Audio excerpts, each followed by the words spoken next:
Well, hi there and welcome along to another edition of What's the Word in association with Ladbrokes. I'm Tom Malone, joined this week by Brendan Duke. How are you? Good form, thanks, Tom. Yeah, good stuff. Nicola McGeady from Responsible Ladbrokes. You all right? Oh, well, yeah, thanks. Good stuff. And David Jennings joined us as well. How are you? I'm great. Nicola, big news during the week. Big sponsorship for Ladbrokes, and they've taken over the headline sponsorship of the King George. Yeah, it's brilliant news. Really excited when we announced that yesterday because, you know, Christmas is one of the busiest betting periods for us, and this is the highlight of the Christmas period as well. So to be sponsoring the King George, a race that's just steeped in so much history, is fantastic. Even, you know, Arkle, Desert Orchid, Kodo Star or Cato Star, however you like to say. And you're going to get Altior. And we're going to get Altior, 3-1 anti-post favourite. So it's already shaping up to be a cracking renewal. We then also sponsor the Ladbrokes Christmas Hurdle and the Desert Orchid Chase. So 2 very busy days for me over Christmas. Yeah, my goodness, it'll be a very quiet Christmas day for you. We may as well stick with the theme. Go on, give us a couple of chases then. I mean, this is not the greatest flat racing weekend we're ever going to come across, especially with like the Arctros coming up next weekend, and Irish Champions weekend, the likes of that. So go on, Jukey. And you've poured over a few records. Anything for you you're looking forward to for the jump season?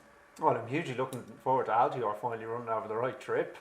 So if you want the King George winner, it's Altior. Now, Ladbrokes are aware of that fact, but 3-1. So actually, you should be backing him for the Gold Cup, because when he wins the King George, there's going to be this massive groundswell. Now, Henderson, you're dealing with Henderson, who doesn't even like running horses, never mind running them in Gold Cups. But there's going to be such a... What are you going to do? Win the King George and then go, oh, well, yeah, we're going back for the... Ryanair. Go to Ryanair. Yeah, we're going for Ryanair. Can you imagine? That'd be magnificent trolling, actually, if he did that. But no, they go, we have to go off the Gold Cup because he's after winning the King George by 10 lengths and he'll stay the extra distance in Cheltenham. So back him for both is what I would suggest. Any others? Well, carefully selected.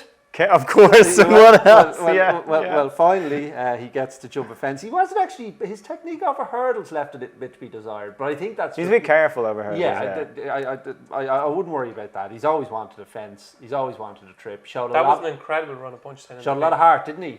Because he basically lost the race over the first few hurdles and showed a lot of heart to get back into it. So carefully selected for your staying novice chaser. But this will be the season of Altior. Yeah, okay. We haven't just dropped that piece in from last year, have we? Or no, okay. Right.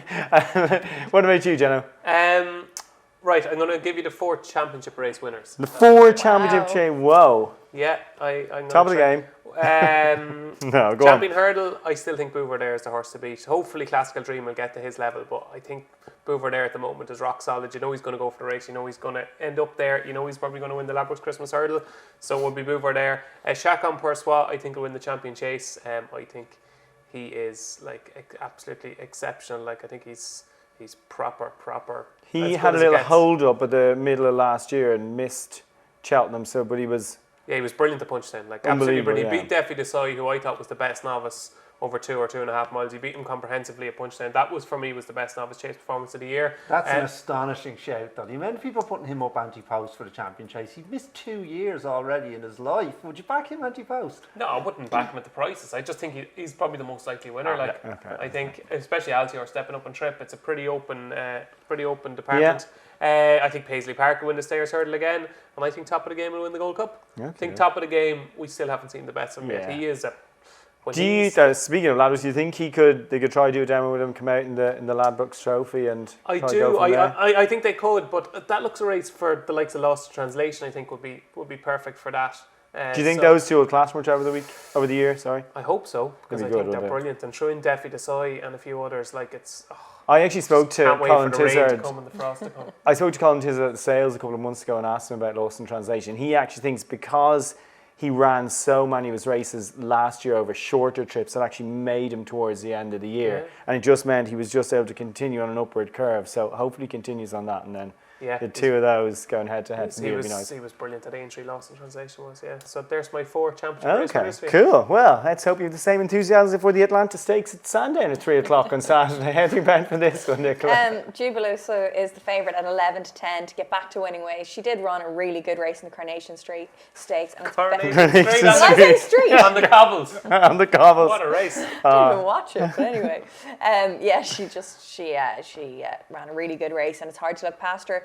Closest rival is Doonflower for John Gostin at 5-2, who comes here after a career best at Ascot, actually. There's lots to like about her as well. She beat Look Around, who's in the betting, at 8-1, and that was Look Around's first run after a break, so she could possibly be the each-way bet at 8-1. Jubilee's obviously regally bred, Juki, but are you still with her? Are you still happy with her? Or, I mean, she's quite disappointing at Goodwood last time. Well, she was a little bit unlucky now, and the trip did look short for her. Stepping up in trip, you can see why she's the price she is. But even money, backing unlucky losers in fillies races at even money, I just can't bring myself to do that. So, what about this Lavender Blue?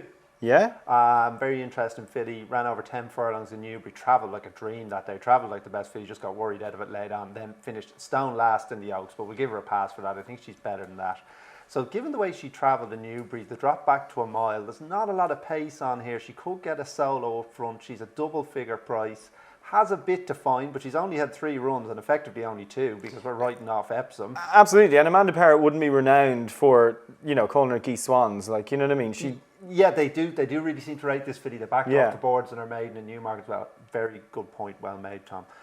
So that has even bolstered my confidence further. So 12-1 each way, Lavender Blue. Yeah, I think that price can be long gone. Anyway, but what about you? I think Jubilosa was overrated, to be honest with you. I think that's a fair enough assessment. Yeah, was she that unlucky at Goodwood? Would she have definitely won with a clear run? I'm not convinced. No, I'm not convinced. And I don't even think it was anything special, that race. Perfection's obviously franked the form of Pontefract since, and Billiston Brook won a Guineas, I suppose. So, it probably wasn't the greatest. You're not going to bring up the Bills and Brook Guineas again, are you? No, okay. Not, no. But I just watched Jubilosa, and because she won her first 2 races and she was so spectacular that night under Colin O'Donoghue at Doncaster, people I think got lulled into this false sense of this is something spectacular. But the Coronation Stakes hasn't worked out well at all at Epsom. Or at Ascot, and the race the last day at Goodwood, I thought she was very disappointing. So the one I'm going to chance is Look Around for Andrew Balding and Ushie Murphy, who was just behind Doonflower. They started the same price at Ascot. Magnetic Charm was 3rd. Just think she's gradually getting there. Ushie Murphy's obviously in terrific form, champion jockey in waiting, and I think there's far too much, given the way the race panned out at Ascot, there's far too much in the betting between Doonflower and Look Around. She has 3/4 of a length to make up, and she's 3 times the price, so Look Around for me. Yeah, fair enough. What about the Solario Stakes? I mean, the return of the Bell Visionari's gone back in here, but he's a big old price, Nicola, isn't he? Yeah, Visionary is 5-1 right now. Ryan Moore booked, which is always going to kind of stand out when that's the jockey booking. But there's not much money about him to bounce back after the vintage stakes. Positive is definitely heads the betting, and as far as we're concerned, the one to beat 15-8 looked very impressive after that performance at Goodwood. I think this is the quality horse in the field. He was the least experienced that day when he came second to Pinatubo. The money we've seen all the money for, though, is Al Suhail for Charlie Appleby, who last seen winning by 4 lengths at Yarmouth. This is a very expensive Dubawi colt, so no surprise to see there is such interest in it. Now 3-1. Well, I wouldn't be surprised if that shortens up more as well. Yeah, but Gostin has a very good record in the race, I should say, as well, and he's looking to equal... Actually, has he got the record? I think he's won it 6 times or something, but he's got in this race at a big enough price. Ishasi, that's the one, 11-1. Yeah. Right, what about you, Juki? What do you make of this? I mean, obviously positive. The positive and Al Suhail are less exposed than Visionary, but my goodness, the clock watching brigade and the stride cadence brigade are obsessed with this Visionary. Well, it's an interesting point you make, because he is the glitch in the matrix of big racing data, isn't he? Yeah. Just, what happened here? And of course, it's a sample size of 1, so it's not like it blows all these theories out of the water or something. And he obviously was that good the first day, but he just hasn't kicked on. No. So I think he's a very, very hard horse to back. And I was kind of in a process of elimination with this, and ended up with positive, because Al Suhail definitely needs to settle better. If he pulls as hard as he did in Yarmouth, he won't get away with that here. I didn't think the maidens that the Gosden horse won or the Andrew Balding horse won were much cop. So you're back to positive, 15-8. I mean, as Nicola says, he was inexperienced at Goodwood, missed the break. He's 5 lengths behind Pinatubo, but that's probably still going to be good enough here. He should come forward for that run. I thought 15-8 was a perfectly fair price. I'd had him shorter. Yeah, absolutely. We're talking about Pinatubo is probably getting a time for a rating that is absolutely level with a champion 2-year-old at this stage of the season already. So your thoughts on positive? Is that strong enough bit of form to win this? Yeah, I'm actually not because of stride lengths or clock watchers or anything like that. I'm all over Visionary. Yeah. I've never backed a horse before. I've never tipped a horse before. But I don't think this is a particularly strong renewal of this race. When you think of Massar won it, Too Darn Hot won it, Kingman won it. Yeah. So it's produced superstars, and I don't think there's a superstar in the lineup this time. And to be honest, the only potential superstar could be Visionary. I'm willing to forgive him the Goodwood run because it was his first time over 7. Frankie rode him. I thought the whole way through he was going a little bit too quick. And it was one of these, once he was passed, Frankie kind of gave up and said, right, we're not going to give this horse a hard race. I would fancy him to reverse the form of Positive. And I go back to that debut performance. Visually, it was very, very, very spectacular. Second time out in the July Stakes at Newmarket, I thought he was just getting the hang of things, and it was like an extra furlong was really going to do him good. And then I thought, watching the race at Goodwood, I thought it was just a little too early in his education. I thought it was just a bit of a shock to the system. You've got Pinatubo, who could be one of the best 2-year-olds we've seen for a long, long time. Lupe Fernandez was in there. Obviously Positive was second, but Positive kind of picked up the pieces, I thought. I think you'll see a different Visionary. Drawn in stall 2. I think he could get the run of the race. Don't think he has to lead, but I think he could from stall 2. And that's Sandin home straight. I think he's going to be very hard to peg back. I think the track really suits him. Yeah, arguably you think making the run in almost broke him at Goodwood. It did, I mean, it seemed like the obvious thing to do, but in hindsight, looked completely the wrong thing to do. Yeah, I just think Frankie said, look, we've got this big, long striding horse that's tailor-made for 7. Let's see that stride and use it to best effect. But in a race like that was it was a Group 1, really. Yeah. And I'm definitely, as we know, forgiveness is my worst trait. You are. But this is the first time I fancied Visionary because I don't think it's a great race at all. No, that's fair enough. That's fair enough. Right, let's move on to the Beverly Bullet at 3:15 on Saturday. Tis Marvellous top of the market here. Yeah, Nicola? Clive Cox is the favourite again, in there at 5-2 after winning well at Ascot last month. It's close between the front 2 in the market though. Danzino is in there at 4-1 for Mick Appleby, and reports coming from the yard sound very encouraging. He's already won twice this season, came a good third in the Wokingham at Royal Ascot. He hasn't been to Beverly before, but it looks like he'll handle the track.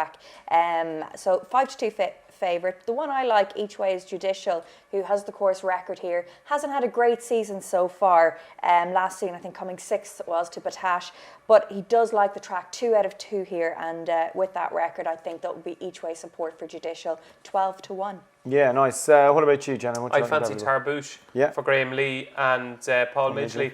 Ran in I think it was a 22 runner sprint at York last time and was just caught on the wrong side. I think he was drawn 18 and the first 5 home were all drawn single figures and finished 8th, but was only beaten 2 lengths, won his side convincingly, travelled really well into the race and was successful on his last visit to Beverly. I think a real tight track like Beverly where they're all in a big massive pack where he gets loads of cover, I think that will suit Tarbouche. It's 3rd run after wind up as well, and I think this is the perfect race for him. Even when he was running at York, I was kind of saying in the back of my mind, I hope he runs well here, but I hope he doesn't win because he'd be bigger price than the Beverly Bullet. And it was in the back of my mind. This race is made for Tarbouche, I think. Yeah, of course, this is winning the past. What about you, Jiggy? All over the Bouche as well. The mighty Bouche. Huge. Again, like David, I thought he was. I thought he was better than the bear result at York. He came to himself around this time last year, and he will really enjoy sitting off the likely torrid pace. It's a northern sprint. It's going to be a billion up front. Well, it's Judicial and ornate as well. So wherever you put them, it is. So he's just going to sit down. I think you pick him up late 7/1. Looks a very fair price to me. Okie doke. Right, where elsewhere on the Saturday cards? What has caught your eye? Brendan Duke, we'll start with you. Just 2, Tom. I thought it was tough. 2:45 Chester. This Persian Moon gets the 3-year-old allowance in a listed race, which looks pretty weak for the grade. I think stepping up.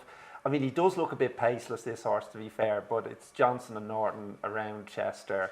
Step up and trip should suit, and you're getting about 5 or 6 to 1, so I thought he had a chance. And over to Down Royal, Spruce Meadows, who had a few quid on in Leopardstown last day in a better race than this. Wouldn't have won, but did suffer interference late on, which cost me the place money, but I'm not bitter. Not bitter. No. So this isn't as good a race. Won't mind the rain and is definitely handicapped to win. Drawn 2 as well. He's a horse who has to be ridden for a bit of luck, so they'll all come around and give him the cover he needs. Picks him up late. Okay, what time is that at Down Royal? That is the 4 o'clock in Down Royal, Spruce Meadows. Good stuff. Jenna, what about you elsewhere? I like one in the 2:25 at Sandown, Morden, for Simon Crisford and Marco Gianni, who I've been really impressed with. Is a steal for a £7. Cracking run last time at Doncaster. And I just think this is a little bit of a drop in grade as well. The favourite is likely to be Country for William Haggis and Liam Jones, but has won its last 3 in a row, but kind of Mickey Mouse races. I think Morden could have a lot more to offer off marking 104. Good stuff. Anything else for you on Saturday, Nicola? No, I'm already looking forward to the Gaelic on Sunday. It's such a tricky weekend, isn't it? Yeah. Do you have a bet for the GA on Sunday? Oh yeah. Yeah, well, we'll move on to the Sunday action before you mention the GA. Look at that. Loves it. You're flying this year, I had to talk about the GA, given the quiet weekend we had. Yeah, with well, racing, 1 it to would 6 be the rude not Dubs. to. Yeah, go on. We'll start with Sunday racing. Anything for you in the Sunday racing? Oh, a huge struggle. But well, Brighton, never bred at Brighton. Henry Ricks, I subscribe to that view. Worcester, they're having summer jumping there, so I won't be going there. So I had a look at Cork and I thought that looked brutal as well. But the 450, an old friend of yours, Tide of Time, Oh, yeah. who's run into a couple of good horses on his last 2 starts. I don't think he'll face anything of that calibre down there. He'll be favourite, but he's off the same mark as when second in Tipperary last time. I thought Yard have been under a little bit of a cloud of late, so hopefully he can come out. But definitely, if he doesn't run well, then back him next time. Oh yeah, I didn't consider that actually. So just Okay. bear that in mind. Right. But what about you, Jenna? Anything else on Sunday? 3:20 at Cork, the Matchbook Straight 7 Irish EBF Premier Nursery. Just to give it its proper title, I like number 5. Where was that? Where was that during the week? Jerry Hannon. Yeah, and the It was best the dressed. Hannon Travel, win a trip to the Dominican Republic. Best Beginner's Chase or dressed, something, best yeah. dressed late beginner's chase. Yeah, Yeah. took him a furlong to call it out. Go on. The race was nearly over. I thought Mythologic ran a cracker at Galway when second yeah. Royal County Down in that nursery. Look, much beaten better 3 off. out and then Yeah. picked up again. Yeah, really Much nice. better off now at the weights. I think it could be even about £10 better off here with Royal County Down, who holds the weights. But drawn in stall 5, aiding in these nurseries is always to be feared. And I thought Mythologic would be hard to beat. Good stuff. Well, let's move on to Grove Park. So, go on 1 to 6 the Dubs, is it? Not that short, but I will say Should be 1 to 12. 75% of bets are going on Kerry to lift the trophy at 7 to 2. Sorry, you're right, 1 to 6 Dublin to lift the trophy. Match betting Dublin are 1 to 4, but I think Kerry will cover the handicap of 5 points where they're 5 to 4 to do it. Okie doke. Nicola's wrong. What about what are your thoughts on this? Nicola's right. Oh, yeah? Nicola's Thank right, you. yeah. There's some kind of slightly odds on about Kerry plus 7. Plus 7. Yeah, That's yeah. no good, yeah. And I think that's the bet. I think if you can get 8 to 11, Kerry plus 7. Like 5 of the last 9 All-Ireland finals have been won by a single point. Yeah. And in 2016 there was a draw. Yeah. So like finals are different. And don't give me this, are we allowed to say bullshit?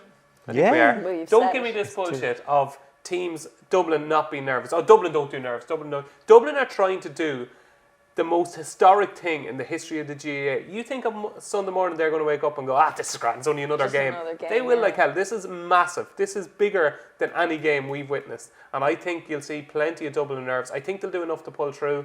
But Dublin's worst line is their full back line. Kerry's best line is their full forward line with Clifford and Geaney. And I think that you'll see much more kicking of the ball. And I think Kerry will exploit them. They're probably just not good enough to beat them. But I think Dublin by maybe 2 or 3. Done by 2 or 3. Anything at odds against? Yeah, Dublin to win by 1 to 3 points, about 5 to 1. So I think that's a good bet. Good stuff.